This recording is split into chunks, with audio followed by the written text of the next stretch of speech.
Hello everyone! Welcome to my mini vlog. Ang ganap natin for today's video.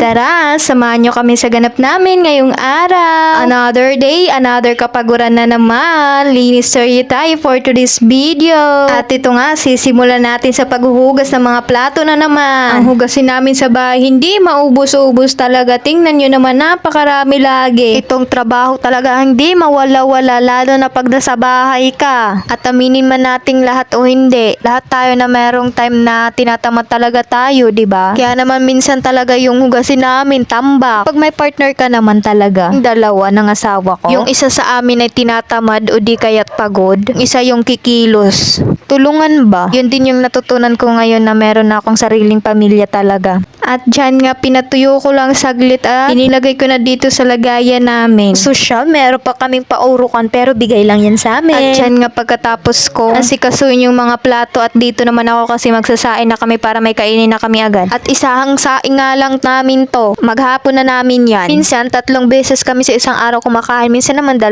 lang. Pag mga tinatamad talaga kami pag walang gana, 1 beses lang. At ngayon araw ay maglalaba day na naman tayo for today's video. Ang dami naming labahin. Tingnan nyo naman. At binabad ko nga muna yung mga puti. At magkakapi muna ako. Magpapalakas ako kasi ang daming labahin na naman. Tara, samahan nyo ako magkape. Babangon tayo.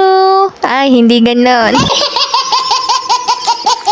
At habang natutulog pa nga yung mag-ama ko at ito na inumpisan ko ng paglalaba para matapos na agad. At dinalaw tayo ng kasipagan for today's video at ayan, nilubos-lubos ko na kasi bukas baka tamarin na naman ako. At pagkatapos ko nga maglaba, nilinisan ko naman yung labas namin at ang sabi pa nga ng asawa ko, ang sipag mo ngayon ah. Paano ba naman kasi pati yung trash can namin, linisan ko na pati pa yung trash can na imported. Sinabay ko na rin yung dustpan at mga tsinelas namin. Tsinelas pala, 2 lang naman kami. At sinabay ko na nga rin pakuluan at palambutin yung binili kong chicken para meron na kaming ulamin. Hindi nga ako yung magluluto niyan at yung asawa ko magluluto kasi naman hindi ako marunong magluto. Marunong naman ako magluto pero hindi nga lang masarap. Ako lang yung masarap. Charis! What I mean, ako lang pala yung nasasarapan sa niluto ko. Syempre, luto ko yun. At tingnan nyo naman yung baby busing ko. Patulog ko siya. Umalis na ako saglit kasi kukunin ko yung belt niya. Tapos pagbalik ko, ayan na, nakaupo na siya. Diyos mio. Kaya talaga ayaw ko na siyang iwan lalo na pagising. O siya, yan lang po muna. Thank you Lord sa araw na ito. At salamat sa mga nanonood. Bukas po ulit. Salamat!